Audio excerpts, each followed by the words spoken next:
Welcome into Rogue Football. I'm your host, Jordan Lugo. Thanks so much for tuning in. Today, which teams have a legitimate chance to make and win the Super Bowl in 2023? Excited to get into it. Obviously, a big show. These are the teams that have a legitimate opportunity, in my opinion, to make their fan bases, to make their organizations as proud as they can possibly be with a Lombardi trophy at the end of this season. When I look at the Super Bowl, you're looking at teams that can win it, right? I think you need coaching on both sides of the ball. You need talent on both sides of the ball. You need a damn good quarterback, probably an elite quarterback or close to it. You need your special teams to, at the very least, not be prohibitive.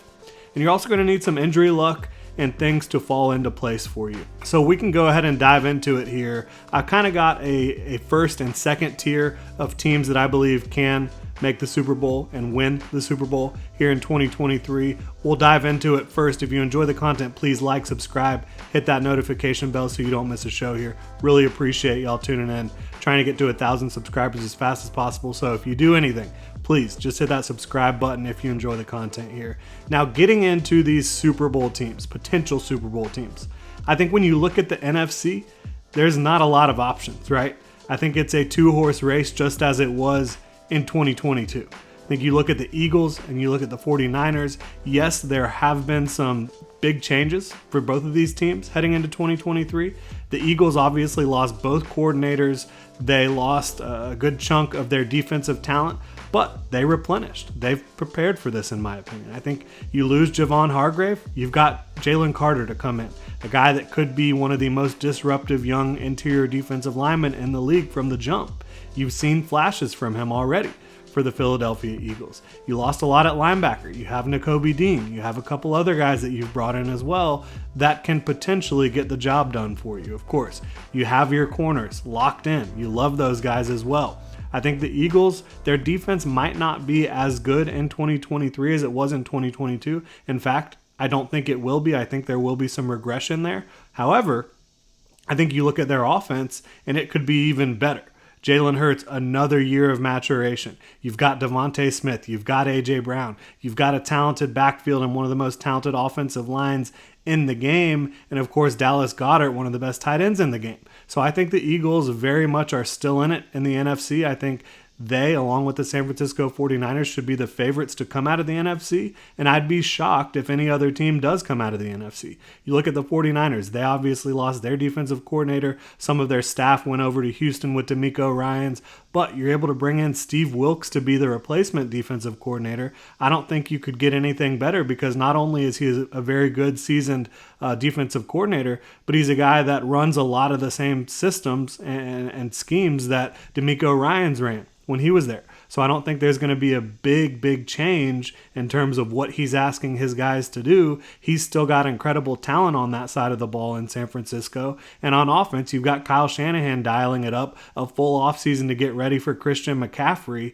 and all these offensive weapons that they have. George Kittle, Deebo Samuel, Brandon Ayuk. It just, the list goes on and on for the talent they have on offense. That outside zone scheme is still there, but they're mixing in a lot more diversity into that running game to try to make sure defenses are off balance. They create a lot of explosive plays. I think Brock Purdy is going to be healthy. I think he's going to be good to go. I'm a fan of what he showed in 2022 as a rookie. Mr. Irrelevant became very relevant in the NFL last year, and I think he did elevate them beyond what Jimmy Garoppolo can do because he can do a little bit more outside of structure, a little bit more off-platform than what Jimmy can do, and he can push the ball down the field a little bit more efficiently and do it a little bit more than Jimmy was doing. So I like what the 49ers have. I like what the Eagles have. I think they're both still the favorites. If you wanted to make an argument for anyone else in the NFC, I think it's tough. I really do. Obviously, you look at the Cowboys. They have an extremely talented roster, but talk to me when they win a playoff game. How about that?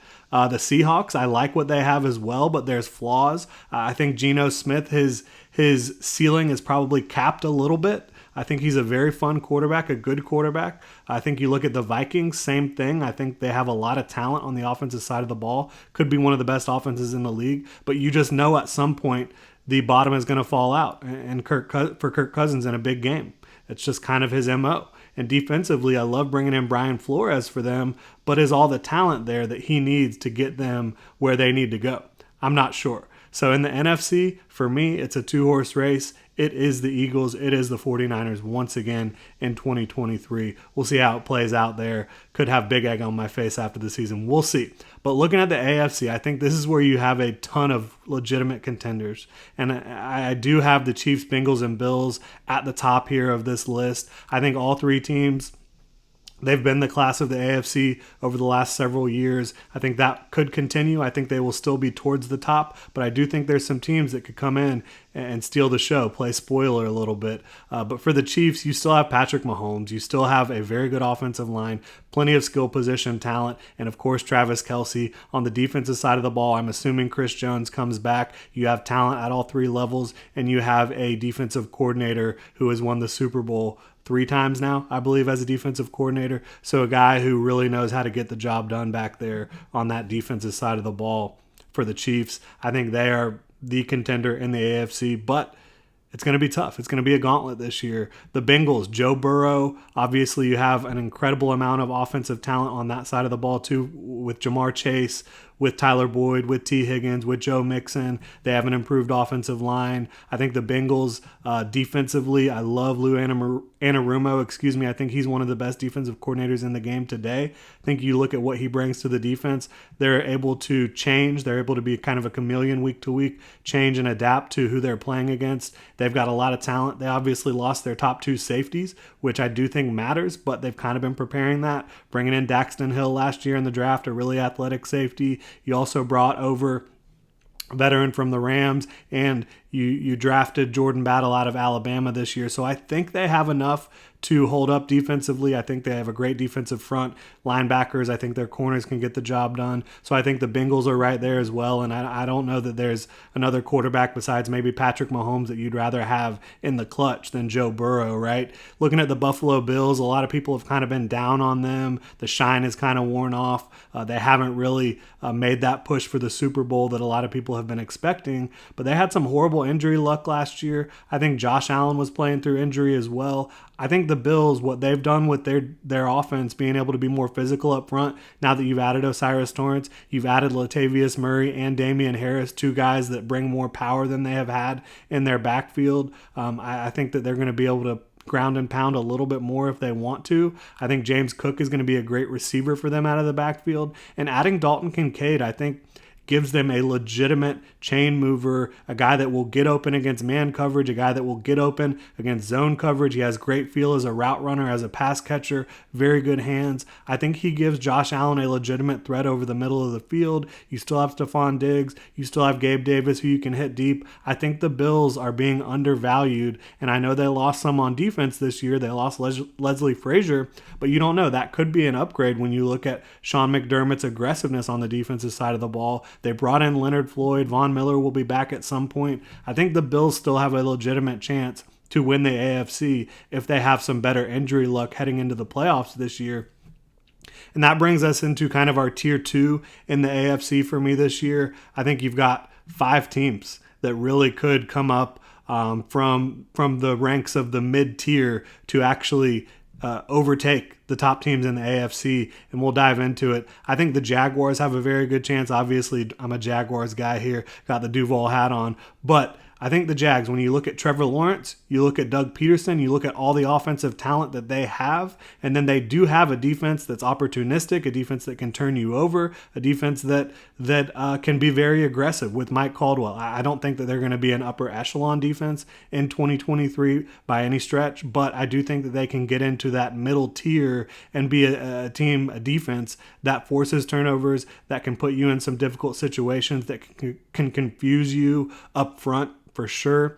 I think there's enough talent and depth to get the job done, along with an offense that I do think is going to vault into the top 5 at the very least in terms of offensive EPA, DVOA, however you want to look at it. I think Trevor Lawrence going into year 3 with Christian Kirk, Calvin Ridley, Zay Jones, Evan Ingram, Travis Etienne, Tank Bigsby, all this talent. I think it's just too much to look past. I think the Jaguars, if Trevor Lawrence takes a step forward, are going to be one of the most difficult teams in the NFL to beat, even if their defense isn't great, because their offense is going to go scorched earth. And Doug Peterson, he did an amazing job last year with his ability to scheme guys open, to kind of get these designer looks and just create separation. Now with Calvin Ridley and with Christian Kirk and Zay Jones and Evan Ingram, those guys going into year 2 of the system, Calvin Ridley added to this offense. I think that the Jaguars could be as multiple as any other offense in the league in 2023.